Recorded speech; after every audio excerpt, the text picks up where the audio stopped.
بسم الله الرحمن الرحيم. اللهم صل وسلم وزد وبارك على سيدنا محمد وعلى اله وصحبه وسلم اجمعين. ازيكم عاملين ايه؟ يا رب تكونوا بخير. النهارده هنعمل مع بعض وصفه جديده زي ما عودناكم كده، برضو بمقادير كده بسيطه وسهله وموجوده عندنا في البيت ان شاء الله، ما تكلفناش كتير. عندنا النهارده مكرونه البشاميل، بس انا هعملها النهارده بالفراخ، حاجه شبه النجريسكو كده، بس هي انا بعملها بشاميل بس بطريقتي بقى، لان العيال بيحبوها عندي بالطريقه دي. اول طبعا كلنا عارفين مقادير المكرونه البشاميل، ما بس انا بفكركم بس. عندنا دي مكرونه مسلوقه، انا سلقاها طبعا مسلوقه كويس قوي. على النار زي ما انتم عارفين، بنغلي الميه ونحط فيها شويه ملح ومعلقتين زيت وبنسلق فيها المكرونه. وعندنا ده بصل وده فلفل الوان، طبعا عاملاهم في الكبه زي ما انتم شايفين كده. ودي فراخ، صدر فرخه مفروم فرماه في الكبه. وعندنا بقى البهارات بتاعتنا، ده بصل بودر، زعتر، فلفل، عندنا بهارات مشكلة او بهارات فراخ، كركم، شوية قرفة كده صغيرين وملح. هنبتدي كده بقى مع بعض بالطريقة كده ان شاء الله على النار. تعالوا بقى معانا كده نشوف هنعمل. نبدأ كده مع بعض بسم الله. جبنا كده طاسة على النار اهي، او هحط فيها شوية سمنة كده صغيرين على زيت، مع معلقة سمنة على معلقة زيت. هنبتدي دلوقتي ان احنا نسبك الفراخ. هنعمل الفراخ بتاعتنا الاول واحده واحده كده، هنعمل مع بعض الفراخ وبعدين نعمل مع بعض البشاميل بطريقه سهله ما تكلكعش معانا خالص، وهعرفكم ازاي البشاميل اللي ما يكلكعش معانا ونحتاج بقى ان احنا نضربه بالهاند بلندر والكلام دون بيبقى صعب شويه. فانا هوريكم النهارده البشاميل كده، تابعوا معايا الفيديو للاخر عشان تشوفوا انا هعمله ازاي. بعد ما الزيت كده سخن شويه هننزل بالبصل بتاعي، ولو برضو لقيت البصل كتير هشيل منه شويه، وهنزل بالفلفل الالوان. انا شايفه ان هو كتير فمش هحط كله، وهبتدي كده ان انا اقلب لحد البصل والفلفل ما يدبل معايا. انا حطيت في المعلقه زي ما قلت لكم الاول معلقه سمنه ومعلقه زيت، ما نكترش قوي عشان ما تبقاش دسمه قوي تبقى تقيله. وهقلبهم لحد ما البصل يدبل معايا. بدا يدبل اهو، شايفين الالوان جميله ازاي. الفلفل ده انا بحطه مش مجرد يعني فعلا الالوان بيخليها جميله، بس برضه طبعا انتوا عارفين ان فوائد الفلفل والحاجات دي كتير قوي، بيخلي الاكل كمان طعمه حلو. يعني انا بحب احطه في العصاج بتاع الفراخ بتاع اللحمه، بيدي طعم حلو. او ممكن اللي بيحب الحاجه سبايسي شويه او حراقه شويه بيحط فيها مثلا شطه قرن شطه كده يكون حراق، او شويه شطه حمر، وده طبعا خيار. البصله اهي بدات ان هي تدبل معايا، هنزل بصدر الفراخ اللي انا فرماه.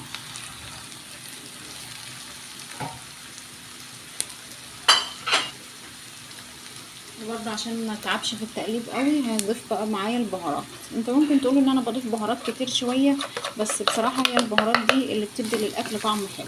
يعني هي مش كتير ولا حاجه، يعني انا ما بضيفش كميات، هي ممكن تكون انواع كتير بس الكميات بتاعتها مش كتير، بس بتفرق قوي في الاكل. او بحطلهاش طماطم ولا حاجه، اللي حابب يحط مثلا قرص طماطم مكعبات كده يحط، بس انا ما بحبش احط لها الطماطم بصراحه. كده بحس ان طعم الفراخ احلى وبتفرق جامد قوي في طعم المكرونه. هقلب بقى كده لحد ما افك الفراخ بتاعتي وتتلخبط كويس قوي مع البصل والفلفل والبهارات. لو هنا والله شمين الريحه تحفه، والمنظر زي ما انتم شايفين تحفه. لو وصلتوا معايا هنا من الفيديو يا ريت يعني ما تخرجوش من الفيديو لما تعملوا لايك للفيديو. ويا ريت يا جماعه، يا ريت كده يعني تشتركوا في القناه. يعني ما حدش كده يدخل يتفرج ويخرج من غير ما يشترك في القناه، يدخل على بس كلمه اشتراك ويشترك، يضغط عليها ويفعل الجرس عشان توصلكوا اشعاراتي، علشان الفيديو يوصل كده ونوصل بكم ان شاء الله. يعني في ناس كتير قوي بتشاهد الفيديو وبيجيلهم مشاهدات بس ما بيشتركوش في القناه. يا ريت اللي يشاهد يشترك يا جماعه عشان ربنا يكرمنا بيكم كده ان شاء الله. زي ما انتم شايفين كده قلبتها، شايفين بقت عامله ازاي. هجيب بالظبط معلقتين ميه او 3 معالق ميه كبار.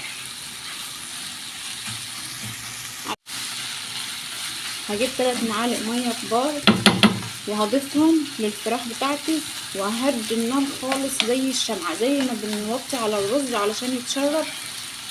وهسيب له بقى ايه عشان البصله تستوي كويس قوي، والفراخ برده تاخد السوا بتاعها، لان زي ما انتم عارفين المكرونه البشاميل ما بتطولش في الفرن ولا حاجه، مجرد بس ان كل الحاجات بتبقى مستويه فبحمرها بس. اهو شايفين معلقتين ميه بس اهو. هقلب كده تقليبه وههدي النار خالص عليها اهي، هدي النار زي الشمعة، وهقوم مغطياها اغطيها واسيبها 5 دقايق كده بالظبط، لحد بس ما الفراخ بتاعتنا تستوي كويس والبصله برضو تستوي كويس، عشان ما تبقاش برضو في المكرونه مقرمشه كده. هغطيها واسيبها على نار هاديه تستوي، ونعمل مع بعض البشاميل. عم الفراخ بتاعتنا تستوي البشاميل، هنحط كده شويه زيت برضو، لكل معلقه دقيق في البشاميل بياخد معلقه زيت او زيت على سمنه. هحط شويه زيت وشويه سمنه، يعني زي ما قلت لكم كل معلقه دقيق معلقه سمنه، او سمنه على زيت او زبده على زيت زي ما انتوا عايزين. بس انا طبعا عشان انا عارفه يعني المقادير وكده، انا بحط كده بصراحه، ما بعملش بمعلقه، يعني ما بعايرش، انا بحط كده بالقيمه. بس زي ما قلت لكم ان هي كده، لكل معلقه دقيق بتحط لها معلقه سمنه، او سمنه على زيت او زبده. سيب الزيت بتاع كده او السمنه لما يسخن. احنا عارفين طبعا ان البشاميل اللي بتبقى دسمه شويه، لان طبعا البشاميل ما ينفعش تحط له تقلل الزيت او السمنه، هو لازم بالطريقه دي عشان يطلع حلو. الزيت بتاعي سخن اهو، هنزل بالدقيق. انا بحب برضو كميه البشاميل تبقى كبيره شويه، لان انا بحبها بحط بلاخ زي ما انتوا هتشوفوا دلوقتي ان انا بكتر فيها البشاميل شويه، هوريكم ازاي.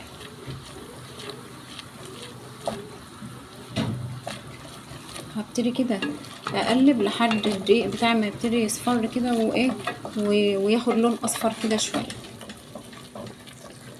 زي ما انتم شايفين كده.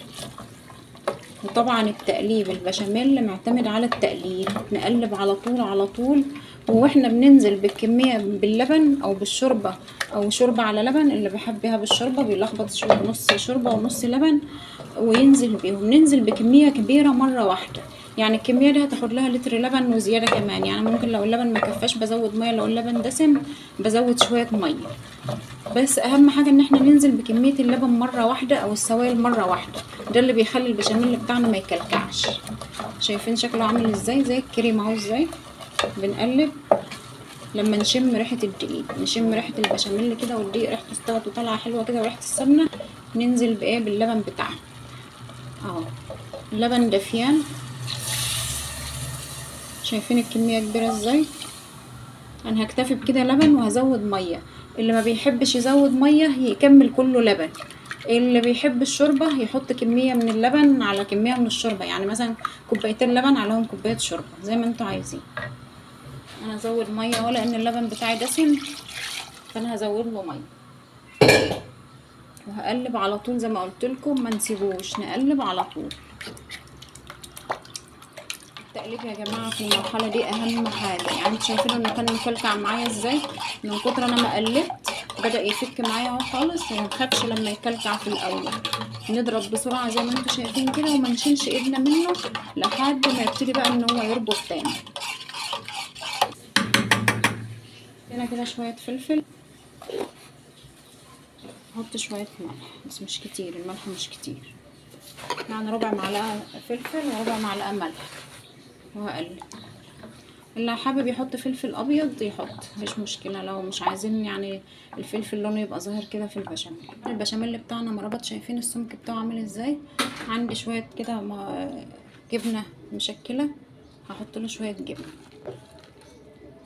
تخليه غني كده برضو بسم، وبتخلي طعمه حلو قوي.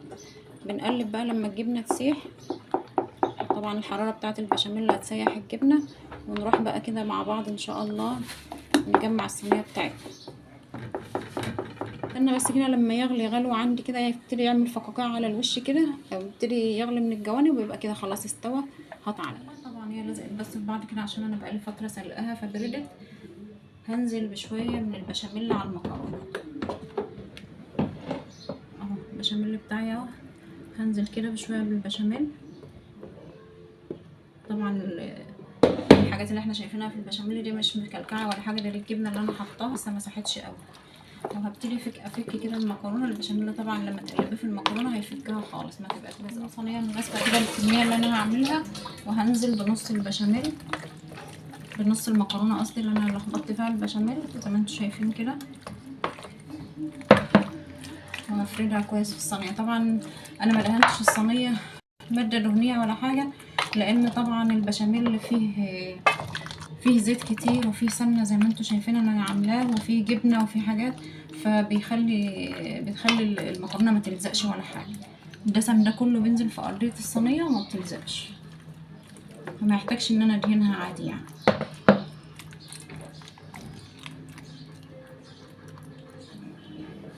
الفراخ بتاعتي اهي بعد طبعا ما سبتها على نار هاديه استوت كويس قوي اهي، شايفين شكلها عامل ازاي. بفردها في الصينيه كده. هنزل بقى بالنص التاني بتاع المكرونه، وهفرد بقى اللي انا كنت حطاهم في البشاميل، هنزل بهم كده. طبعا الجبنه دي ملحها قليل عشان ما تحطوش جبنه يكون ملحها كتير فتلاقوا المكرونه مالحه قوي. وطبعا الملح انتوا بتظبطوه في الفراخ. هبتدي بقى انزل بالبشاميل اهو بتاعي، كميه حلوه كده.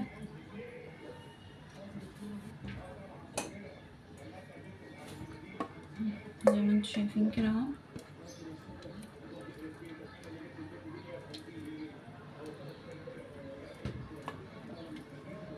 ممكن تقولوا كميه البشاميل كبيره شويه، بس هي بصراحه انا بحبها كده. اللي عايز برضو يقلل كميه البشاميل على الوش يقلل زي ما انتوا عايزين. اهو فردتها كده عشان البشاميل سايل بيتفرد معايا بسهوله. عندي بقى عشان برضو يبقى قرمشه حلوه كده البشاميل بتاعي، هنزل بشويه من بقسماط مطحونين هرشهم كده على الوش.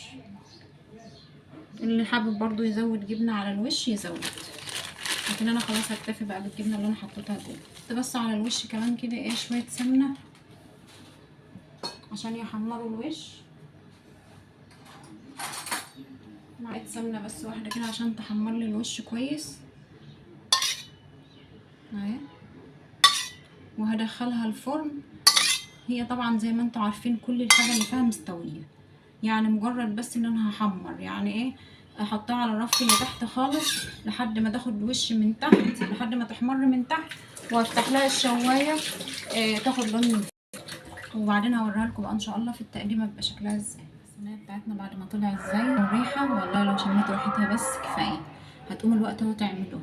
طالعه تحفه وسايله وجميله جميله بجد يعني. طبعا انا بعد ما حمرتها لقيت لسه وشها ما اخدش لون حلو كده، فقمت مولعه الشوايه دقيقتين بالظبط وانا واقفه جنبها وطفيت عليها.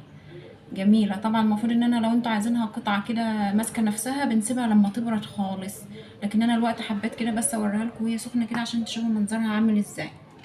انا هلخبطها برضو كده لان طبعا البشاميل لسه سايل والدنيا سايله، بس يعني ايه ما يغلاش عليكم بقى ان انتوا تشوفوها كده وهي بسم الله كده. طبعا لسه سخنه قوي، لسه طالعه من الفرن اهي بتدخن.